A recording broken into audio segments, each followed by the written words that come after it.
शाम 5 बजे की हर बड़ी खबर देख रहा है इंडिया मेरे साथ। नमस्कार, आप सभी के साथ मैं हूं मलिका मल्होत्रा। आज शुरुआत करेंगे झारखंड में जारी छात्रों के आंदोलन की खबर से, जो अभी भी जारी है। आज हम आपको उन छात्रों का दर्द दिखाएंगे जिनके दर्द की वजह से ये आंदोलन चल रहा है।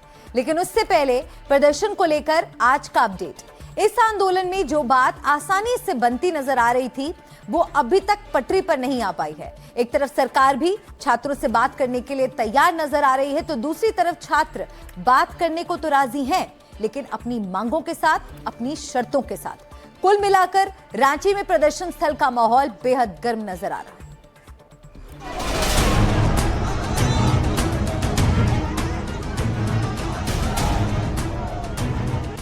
मजबूत और बड़े रिफॉर्म के साथ बच्चों की जो ये जिज्ञासा है, उस जिज्ञासा को उनके अनुरूप बनाने के उद्देश्य से आगे।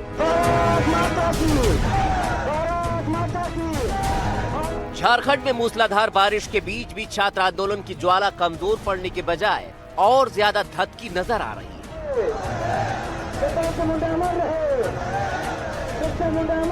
कल से आज तक प्रदर्शन में बहुत सारा पानी बह चुका है। ये 8 तस्वीरें उसी की बानगी हैं। इनमें राहुल गांधी से लेकर बीजेपी के निशिकांत दुबे के भी इस पूरे मसले में एंट्री हो चुकी है।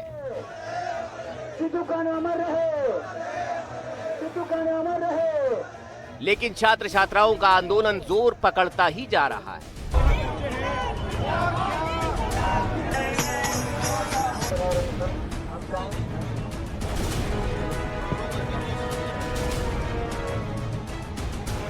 पहले जहां रांची और आसपास के लोग ही नजर आ रहे थे, अब समूचे झारखंड से छात्रों का रेला प्रदर्शनकारी अनशनकारी छात्रों के समर्थन में रांची के जयपाल सिंह मुंडा स्टेडियम में उमड़ पड़ा है।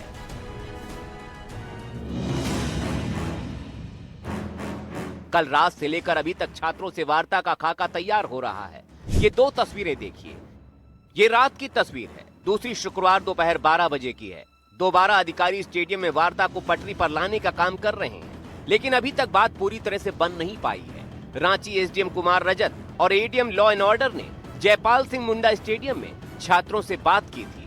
ये उसी समय की तस्वीर है।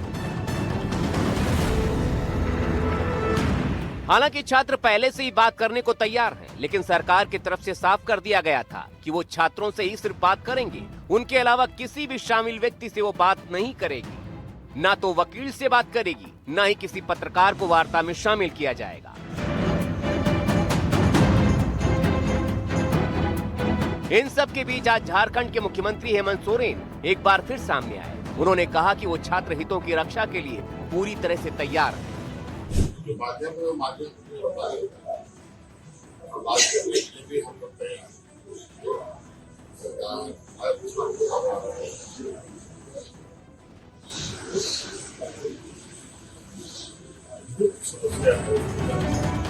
अब तक छात्रों की तरफ से 11 सदस्यों की कमेटी बनाई गई थी। टीम में 8 छात्र, 1 पत्रकार, 1 अभिभावक और 1 लीगल एक्सपर्ट शामिल थे। लेकिन अब छात्र सरकार की बात पर सहमत हो गए।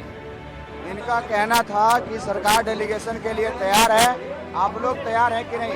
तो हम लोग तो पहले प्रस्ताव भेज दिए हैं कि हम लोग पूरी तरीके से तैयार हैं।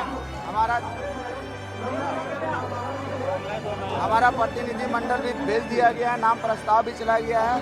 सरकार तरफ से कहना है कि केवल छात्र आने चाहिए, तो हम लोग का आश्वासन है कि हम लोग केवल छात्र ही जाएंगे और हमारी मांगे जो है सर, उसमें कोई कंप्रोमाइज नहीं होगा। अभी हम लोग का मीटिंग होगा, मीटिंग होने के बाद हम लोग निर्णय लेंगे। जिस समय ये सब कुछ हो रहा था, ठीक उसी समय लेफ्ट छात्र संगठन आइसा से जुड़े छात्र छात्राएं भी स्टेडियम पहुंच गए। उन्होंने जेपीएससी परीक्षा के खिलाफ प्रोटेस्ट कर रहे छात्रों को अपना समर्थन दिया। आइसा की प्रेसिडेंट नेहा बोरा ने अनशन कर रहे छात्रों और बाकी छात्रों से मुलाकात की।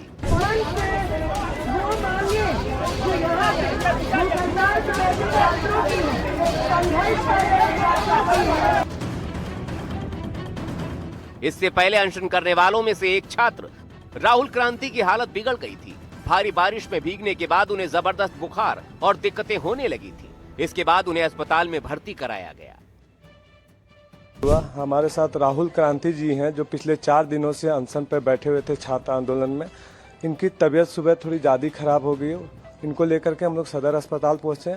अभी सब अंदर कंट्रोल है, डॉक्टर देख रहे हैं, डॉक्टर की देखरेख में है, अभी ट्रीटमेंट चल रहा है। इस प्रदर्शन के दौरान हमें पोस्टर बैनर लिए हुए तमाम लोग दिख रहे थे। उन्हीं में से एक शख्स हमें ऐसे मिले जिनका दावा है कि परीक्षा और इंटरव्यू पास होने के बावजूद उन्हें नौकरी नहीं मिली। ये मैंने 2016 में खूंटी बिहार न्यायालय का एक वैकेंसी निकला था, दफ्तरी का और असिस्टेंट का पद, जिसमें मुझे कॉल लेटर आया था विभाग से, बिहार न्यायालय से, आप देख सकते हैं 2016 में। और मैंने इंटरव्यू भी दिया था और इंटरव्यू देने के बाद जो है मेरे पास वहाँ पे मेरिट लिस्ट में नाम भी आया था, लेकिन कितने नंबर पे? नाम मेरा तीसरे नंबर पे था और मैंने मेरिट लिस्ट देखा भी था, लेकिन उसको दबा दिया गया बाद में। और कुछ दिन के बाद पता चलता है कि डिस्ट्रिक्ट जज के हाथ से हटा के ये हाईकोर्ट के जज के अंडर चला गया है कि उनके कर कमलों से ये मतलब नियुक्ति किया जाएगा। और कुछ दिन बाद पता चला कि नियुक्तियाँ हो चुकी है खूंटी बिहार न्यायालय में, लेकिन जितने भी लोग वहाँ पे घुसे नौकरी में वो सभी कोई बाहर से आए, यूपी से हैं, बिहार से हैं, और उसमें पैसे का खेल चला। बाद में हम लोग को पता चला पैसे का खेल चला, लेकिन उस समय हम लोग को ऐसा मंच नहीं मिला या कहीं ऐसा दावा नहीं कर सके जिससे हम लोग को ये पता चले। ये जो प्रोटेस्ट हुआ है तो ये अपने डॉक्यूमेंट्स को लेके आए हैं, इनका फिर से मैं आसान शब्दों में आपको समझाने की कोशिश करूं। हर सरकार इससे पहले छात्रों से राहुल गांधी ने बात की थी। राहुल के सामने भी छात्रों ने अपनी मांग दोहराई थी। पीएससी परीक्षा रद्द करने की मांग उठाई थी, स्वतंत्र जांच कराने की मांग की थी। हर सरकार को स्टूडेंट्स की बात सुननी चाहिए और एजुकेशन सिस्टम को बदलने के लिए एक्शन लेना चाहिए, चाहे वो कांग्रेस की सरकार हो।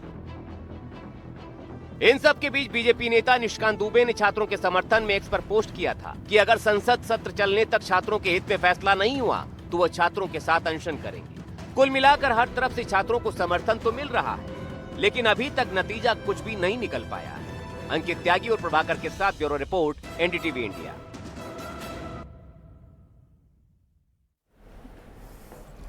इस पूरे प्रदर्शन में छात्र union all India students association यानी AISA की अध्यक्ष नेहा बोरा पर रांची में विधानसभा मार्च के दौरान स्याही फेंकी गई। नेहा बोरा पर किसी अज्ञात ने स्याही फेंकी, जिसके बाद वहां हंगामे की स्थिति पैदा हो गई। आसपास मौजूद लोगों ने स्याही फेंकने वाले आरोपी की जमकर पिटाई की और बाद में उसे पुलिस ने हिरासत में ले लिया।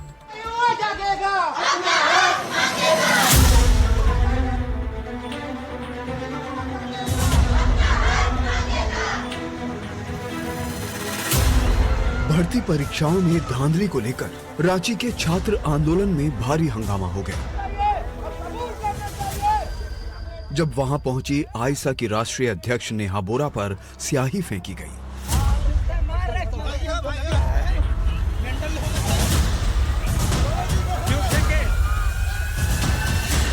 दरअसल नेहा बोरा आंदोलनकारी छात्रों के समर्थन में रांची पहुंची थी और वहां आयोजित विधानसभा मार्च में हिस्सा ले रही थी। तभी अचानक मार्च के दौरान एक युवक ने उस पर स्याही फेंक दी।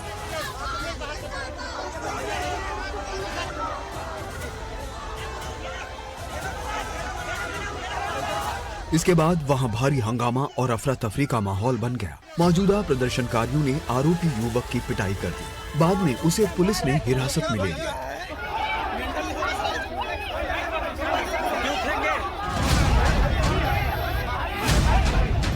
इस स्याही फेंके जाने की घटना के बाद नेहा बोरा ने कहा कि 20 जुलाई को हमारे ऊपर आंसू गैस के गोले फेंके गए, हमारे खिलाफ पैलेट गन का इस्तेमाल किया गया। जब हम नहीं डरे तो ये साधारण स्याही हमारा क्या बिगाड़ सकती है। 20 जुलाई को हमारे ऊपर टीयर गैस शेल फेंके गए थे, लाठियां फेंकी गई थी, पैलेट गन्स चलाए गए थे। अगर तब छात्र नहीं डरे तो आपकी ये मामूली सी स्याही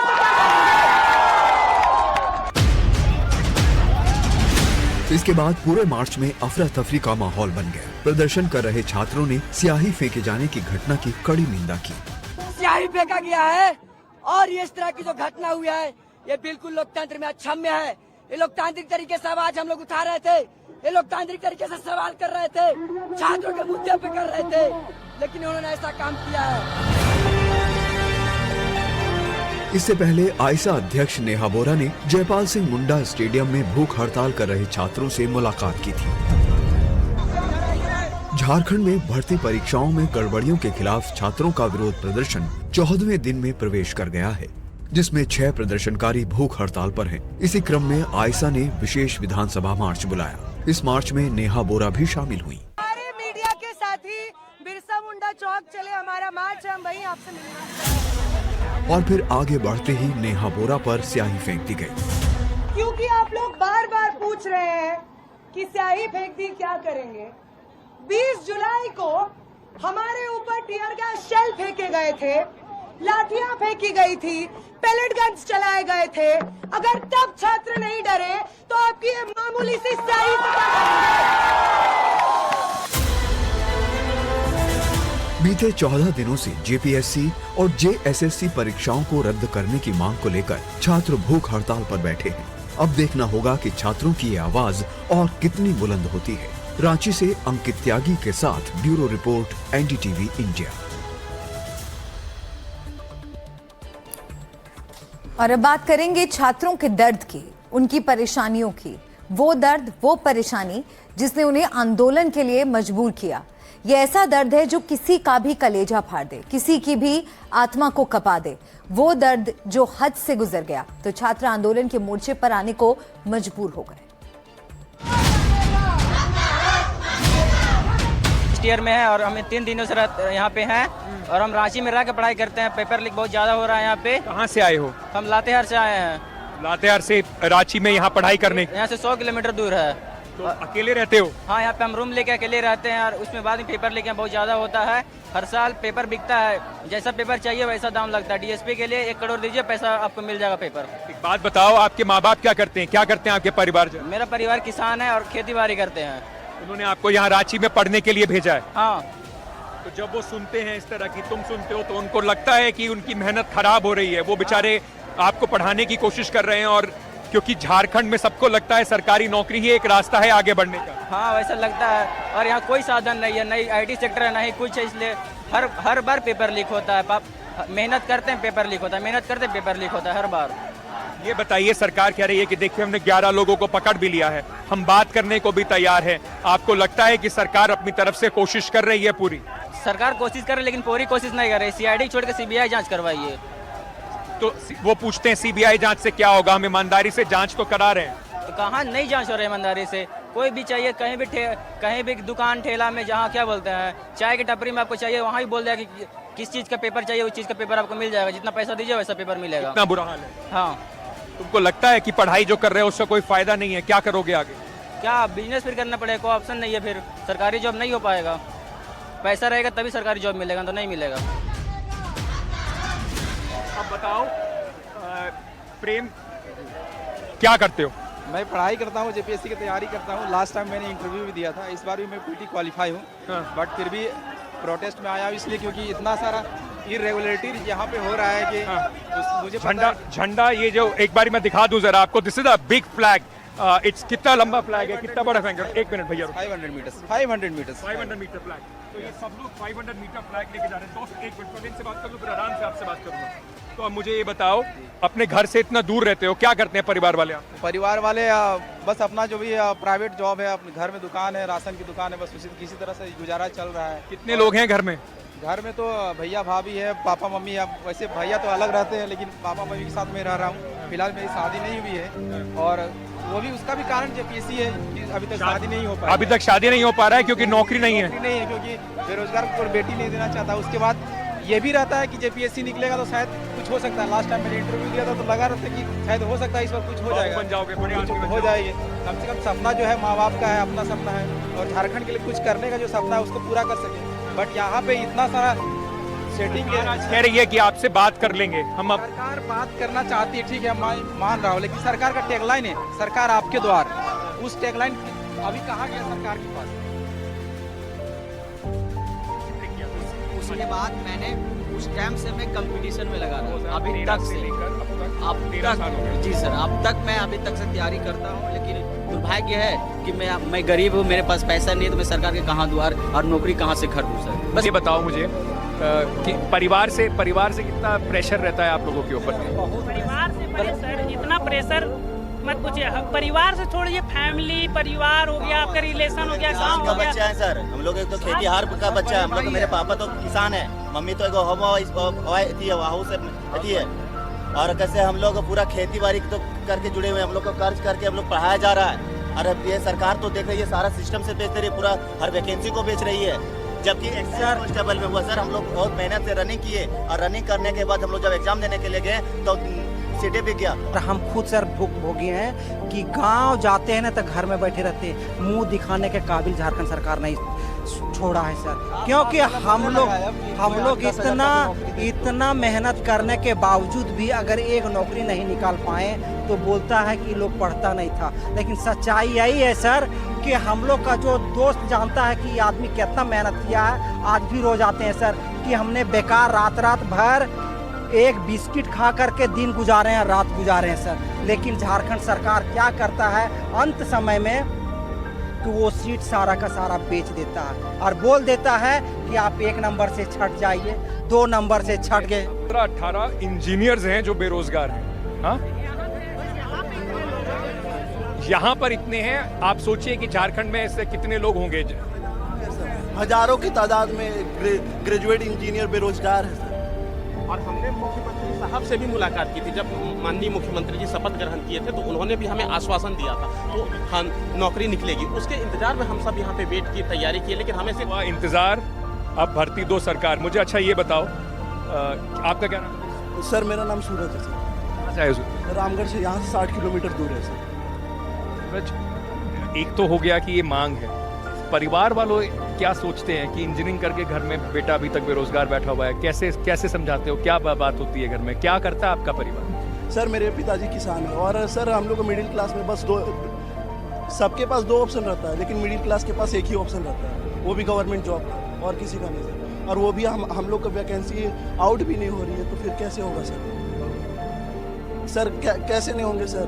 घर वाले कहीं इतना इंतजार करता है कि आपसे अब होगा, लेकिन यहाँ वैकेंसी आउट नहीं है। मेरे पिताजी यहाँ पढ़ाए हैं, इंजीनियरिंग डिग्री करवाए हैं कि चलो इंजीनियरिंग की वैकेंसी निकलेगी, और वैकेंसी भी नहीं निकल रही, तो सर क्या करेंगे सर?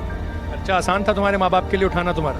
सर नहीं सर, एकदम आसान नहीं होता है सर खर्चा उठाना, बोझ लगता है। अब बोझ लगने लगा है हमको कि मेरे पे ऊपर इतना काहे खर्चा किए। इससे अच्छा नहीं करते हम, कुछ दूसरा काम करने लगते हैं, किसी घर में झाड़ू पोछा लगाते हैं अगर हमको।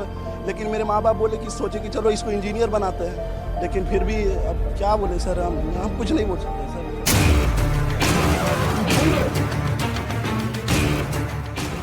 इसके छोटे बड़े भाई बहन हैं जिनको नौकरियां मिल गई हैं और आप लोग अभी भी नौकरी के लिए संघर्ष कर रहे हो, है ऐसा किसी के साथ? हाँ, पहली नौकरी का इंतजार है सर परिवार का। पहली नौकरी का इंतजार है? हाँ सर। इससे पहले परिवार में क्या करता है आपके? किसान है सर। किसान है? हाँ सर। बहुत सारे बच्चे हैं जो किसान परिवार से आते हैं, जिनमें आपके ऊपर परिवार की उम्मीद है कि पहली बार नौकरी मिलेगी। बिल्कुल सर। हाँ सर। कैसे, आप कितने साल से आप तैयारी कर रहे हैं? मैं 6 साल से तैयारी कर रहा हूँ सर। पिछले JPSC में सर 2 मार्क्स से मेरा छूट गया था सर इंटरव्यू कॉल। 2 मार्क्स से छूट गया? हाँ सर। तो फिर ये लगता होगा कि इस बार मेहनत करूंगा तो और हो जाएगा। फिर जब पेपर लीक हो जाता है तो फिर सर पूरा मोरल डाउन हो जाता है सर। फिर कभी लगता है कि गिव अप कर दे सर, नहीं फिर भी होप बनाते हैं सर कि इस बार वैकेंसी आएगी तो इस बार बन जाएंगे साहब सर। सरकारी नौकरी का मोह जो है वो बार, और फिर ये भी लगता है कि परिवार इतना, कैसे परिवार आपका सपोर्ट करता है? सर वही खेती बाड़ी के द्वारा जो भी इनकम आता है सर वही भेजा जाता है सर। कभी ये प्रेशर आता है कि अब हो गया बहुत, छोड़ो? नहीं सर, जब भी मोरल डाउन होता है तो परिवार वाले साथ देते हैं सर कि नहीं लगे रहो, कुछ ना कुछ हो ही जाएगा, इसमें हो जाएगा सर। क्या नाम है भाई? मेरा नाम निखिल कुमार सिंह है। क्या करते हो निखिल? मैं पिछली JPSC से तैयारी कर रहा हूँ लगातार झारखंड राज्य के प्रतियोगी परीक्षाओं की। हम लोगों ने 11वीं से 13वीं JPSC का प्रीलिम्स दिया और हमने मेंस भी दिया। तो मेंस की कॉपीज़ जो हैं और राज्य का स्टैंडर्ड प्रोसीजर जो है कि और राज्य अपनी कॉपियों को सार्वजनिक करते हैं या आपको दिखा देते हैं, आप RTI से कॉपी मांग सकते हैं, अपनी इवैल्यूएटेड कॉपी देख सकते हैं। तो JPSC इन सभी प्रावधानों को नहीं मानती है, वो ना हमें कॉपी दिखाती है, और इस बार तो हद हो गई कि प्रीलिम्स का कटअप भी नहीं जारी किया गया। हालांकि मैंने प्रीलिम्स क्वालिफाई किया है, लेकिन जो एक आयोग होती है, एक तो हर एक राज्य का अपना PCS है। झारखंड में क्यों सबको लगता है कि सरकारी नौकरी ही एक ऑप्शन है? एक्चुअली सर है क्या कि यहाँ तो कोई हम लोग एंटरप्रेन्योरशिप कर नहीं सकते हैं, हम लोग तो हैं कमज़ोर किसान परिवार के लोग, और राज्य में कुछ उतना बिजनेस स्टैंडर्ड या कोई, हमारा राज्य तो बहुत ज़्यादा विकसित हुआ नहीं। देश की सरकारों को या पहले की सरकारों को झारखंड के मिनरल से मतलब रहा, झारखंड का मिनरल्स यूज हुआ, न झारखंड के यूथ को सही डायरेक्शन देने का प्रयास किया गया, न झारखंड के लिए कोई स्पेशलाइज्ड पॉलिसी बनाया गया। तो ऐसे भी हम लोग पहले बिहार में थे। तो अभी परिवार आपका कहाँ रहता है, यहीं रहता है, क्या करते हैं? नहीं सर, मेरे परिवार में मैं गढ़वा जिला से हूँ और मेरी माता जी हैं। मेरे पिताजी का देहांत हो गया 2023 में। उसके बाद समस्याएं तो हैं, अब इसी में लगा हुआ है आदमी, कोई विकल्प नहीं बच जाता है। आप एक बार इस परीक्षा के दुष्चक्र में फंस जाते हैं ना, तो विकल्प नहीं बच जाता। मतलब है कि जैसे एक जेपीएससी का कमीशन का जो तैयारी कर रहा है, जैसे मैं ही खुद, मैं इस जो एग्जाम हुआ रेगुलर और दोनों बैकलॉग, 3 एग्जाम, तीनों का प्रीलिम्स क्वालिफाई, मेरिट मेरा 160 के आसपास तीनों में सही है क्वेश्चन। लेकिन चूंकि हमें पता है कि ये सिस्टम ऐसा हो चुका है, इतना घुल, पर अगर इतना आप लोगों को पता है सिस्टम खराब है, तो फिर उसके बाद ऐसा कैसे होता, फिर अगले साल कैसे, क्यों तैयारी करने के लिए आप लोग फिर करते हो? यही लग रहा है कि बस अब ये अंतिम है। जैसे नहीं होता है कि अब लगता है कि यार अब ये अंतिम है, अगर 5% भी फेयर है, अगर हो जाता, क्योंकि इतना दिन का तैयारी है, मतलब 5% भी फेयर है। दिस सोचिए कि द थॉट लेवल इज इतना, there is, you know, I don't know how to put this in words, there is no trust in the system, but even if it 5% of it is fair, उसके चक्कर में लोग सालों साल लगे हुए हैं। कितने साल हो गए? मेरे तो लगभग 8-9 साल तो हो ही गए। हालांकि मैं पढ़ाया भी हूँ, मैं पढ़ा भी सकता हूँ, लेकिन चूंकि, और मैं अपना बैकग्राउंड बताना चाहूँ, मैं भी मिडिल क्लास हूँ, जैसे ये बोले, झारखंड के लगभग लोग उसी फैमिली से। मेरा छोटा भाई रेलवे जेई है सेंट्रल गवर्नमेंट में, वो भी इतना इंटेलिजेंट है कि अगर वो भी चाहे, मतलब उसका भी शौक है कि मैं सिविल सर्विसेज की तैयारी करूँ, वो भी विजन IAS का क्लास लिया, पढ़ा, लेकिन चूँकि उसको उतना टाइम नहीं मिल पा रहा है जॉब करते हुए, तो उसे लगता है कि अगर भैया किसी तरह निकल जाता है। चूँकि मैं बार BPSC का भी इंटरव्यू, मतलब BPSC में मैं गया था, फाइनल नहीं हुआ, और JPSC में भी पिछले बार मेंस दिया था, तो बस 5-6 नंबरों से रह गया। तो और रह गया, मतलब ऐसा लगता है कि ज़बरदस्ती मुझे रोका गया। आप ये परिवार पर ये मुझे बताओ, वो कैसे खर्चे कैसे उठा पाते हो? माता जी को क्या बोलते हो कि इस साल नहीं हुआ तो अगले साल? देखिए सर, छोटे भाई से पैसा मेरा छोटा भाई देता है और सपोर्ट है मेरी मम्मी का, पापा का, हम लोग छोटे फैमिली है, तो मतलब हाँ, तो उसका कहना है कि भैया अगर तुम में हिम्मत है, और नहीं हिम्मत है तो अगर कुछ बिजनेस, हम लोग तो देखिए, खुद लगता है कि छोटे भाई से मदद लेनी पड़ती है, अपना शर्मिंदगी फील होता है, लेकिन फिर भी लगता है कि नहीं, चलो अगर इस बार हाँ, अगर एक बार हो गया तो सारा जो पिछले 10 साल का दुख दर्द है वो सब खत्म हो गया। और चूंकि हम लोग, जैसे मानिए ये लूडो का गेम है, हर कोई को पता है, जैसे हम लोग 99 में पहुंचे, सांप काटा, फिर से स्टार्ट कर रहे हैं, फिर प्रीलिम्स, मेंस, इंटरव्यू, उसके बावजूद हम लोग टिके हुए हैं।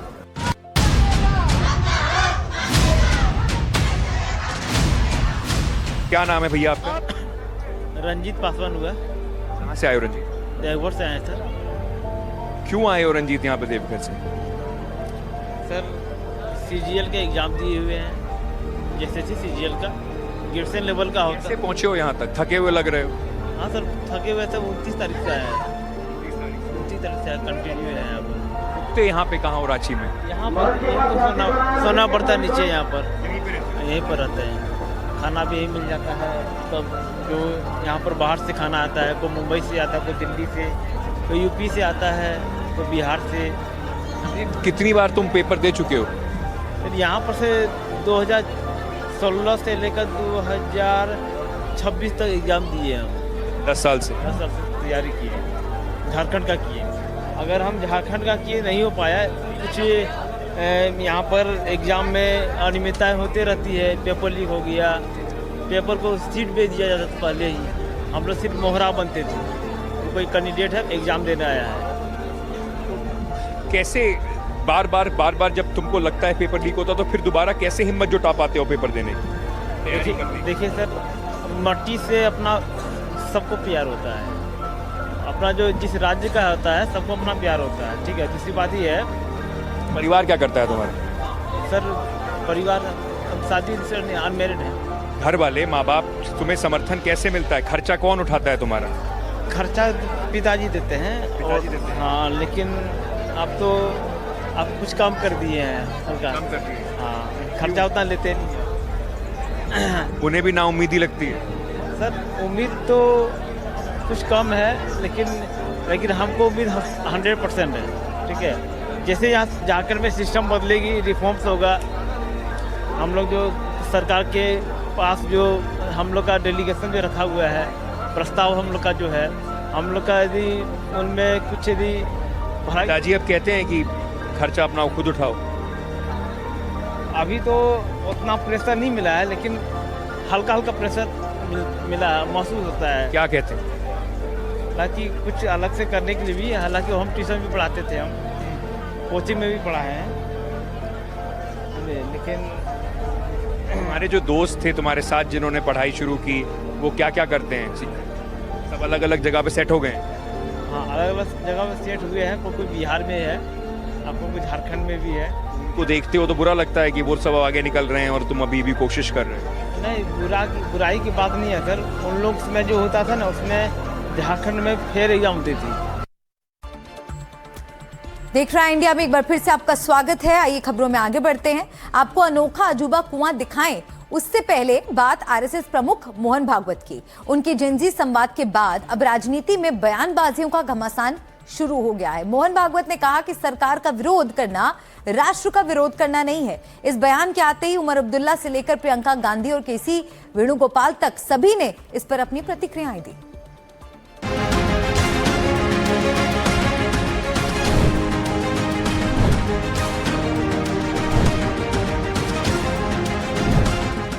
आरएसएस प्रमुख मोहन भागवत ने युवाओं के बीच पहुंचकर कई बड़े बयान दिए। उन्होंने जैन जी का पूरी तरह से समर्थन किया। उन्होंने कहा कि अगर आंख मूंद कर मुझे विश्वास करने के लिए कहा जाएगा तो मैं जैन जी पर विश्वास करूंगा। न्यूज में पढ़ रहा था, वो कितनी सही है नहीं है मुझे मालूम नहीं, लेकिन मुझे अगर आंख मूंद कर विश्वास रखने के लिए कहा तो मैं जैन जी पर विश्वास रखूंगा। मोहन भागवत ने आंदोलन का समर्थन करते हुए कहा कि आंदोलन भी एक तरीके से बातचीत का तरीका है। आंदोलन भी एक डायलॉग का तरीका है। हम यहाँ बैठ के बात कर रहे हैं, इसमें समझ में आ गया ठीक है, नहीं तो हमारा डिबेट चलेगा। और फिर इसके बाद मोहन भागवत ने एक बड़ा बयान दिया। उन्होंने कहा कि लोकतंत्र में सरकार की नीतियों का विरोध करना देशभक्ति के खिलाफ नहीं है। सरकार की आलोचना को राष्ट्र विरोध नहीं माना जा सकता। जैन जी अगर एजिटेशन कर रही है तो एंटी नेशनल तो है नहीं, अपने लोग हैं, अपनी नेक्स्ट जनरेशन है। जी सर, इस अपनेपन से डायलॉग का साथ मैंने बोला अपनापन चाहिए, संबंध चाहिए, वो हमारा संबंध है, उसका रिकॉग्निशन चाहिए, तब ये डायलॉग होता है। वहां की बात हमको समझ में आती है, हमारी बात वहां समझ में आती है, ये होता है, तो होना चाहिए। भागवत के इस बयान के बाद देश के सियासी गलियारों में हलचल तेज हो गई है। कई राजनीतिक प्रतिक्रियाएं सामने आने लगी। जम्मू कश्मीर के मुख्यमंत्री उमर अब्दुल्ला ने इस बयान का स्वागत किया। मोहन भागवत साहब ने कोई ऐसी बात नहीं की जो सच्चाई नहीं है। जैन जी ने जो प्रोटेस्ट किया, अपने अधिकारों के लिए किया, अपने हक के लिए किया, उनकी एक भी बात जो है मुल्क के खिलाफ नहीं थी। मुल्क के हुकूमत के खिलाफ जरूर, लेकिन मुल्क के खिलाफ नहीं। और अच्छी बात यह है कि मोहन भागवत साहब ने ये फर्क जो है इसको मान लिया। हुकूमत की मुखालफत करना देश की मुखालफत करना नहीं है। लेकिन कांग्रेस इस बयान पर निशाना साधते हुए वार कर रही है। कांग्रेस सांसद प्रियंका गांधी ने कहा कि आज की युवा पीढ़ी यानी जैन जी को अपने अधिकारों, सोच या देशभक्ति के लिए मोहन भागवत या आरएसएस से किसी भी तरह के सर्टिफिकेट लेने की जरूरत नहीं है।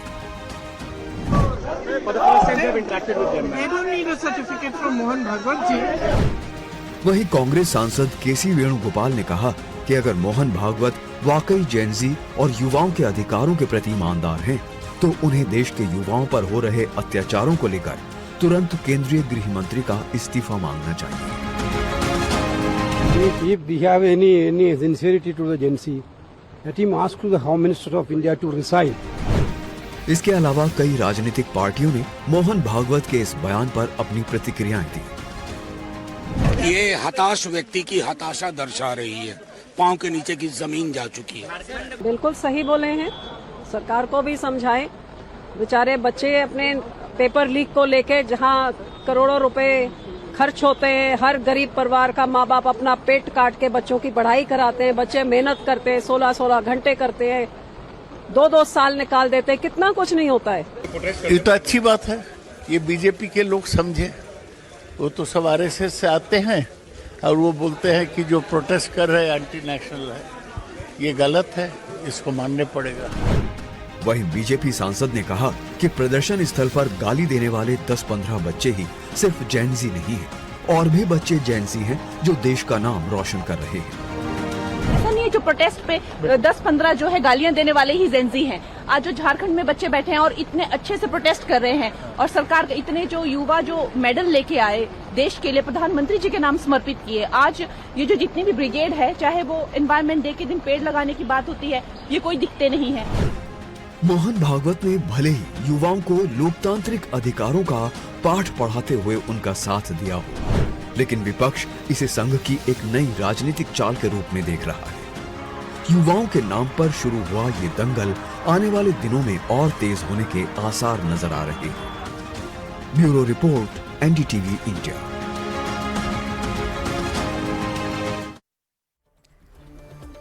और अब बात गुजरात के मोरबी की।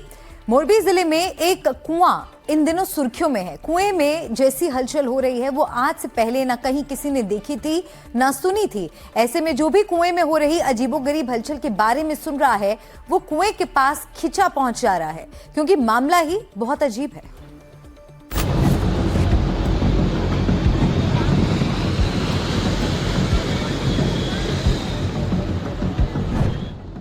जो भी ये नजारा देखता है बस देखता रह जा रहा है।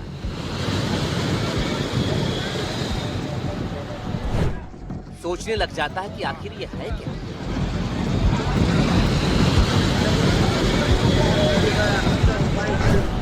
सोचने लग जाता है कि आखिर पानी ऐसे कैसे हिल रहा है, कैसे हिलोरे मार रहा है। बिल्कुल वैसे ही जैसे समंदर में ज्वार भाटा उठते समय लहरें हिलोरे मारती हैं। कभी इधर तो कभी उधर। वही समंदर का ज्वार भाटा मानो इस कुएं में उतर आया है। इसे देखकर हर कोई हैरान है। लोगों को समझ में नहीं आ रहा है कि आखिर ये हो क्या रहा है। कैसे 3 महीने पहले बने कुएं के अंदर ऐसी कौन सी हलचल हो रही है जिसकी वजह से कुएं का पानी मचल रहा है, हिलोरे मार रहा है। इसे न हवा हिला रही है, न कोई इंसान इस पानी को हिलाने का जिम्मेदार है। ऐसे में जो भी मोरबी में भारतमाला हाईवे के पास बने इस कुएं के बारे में सुन रहा है, बस पहुंच रहा है और रहस्यमय कुएं को देख रहा है।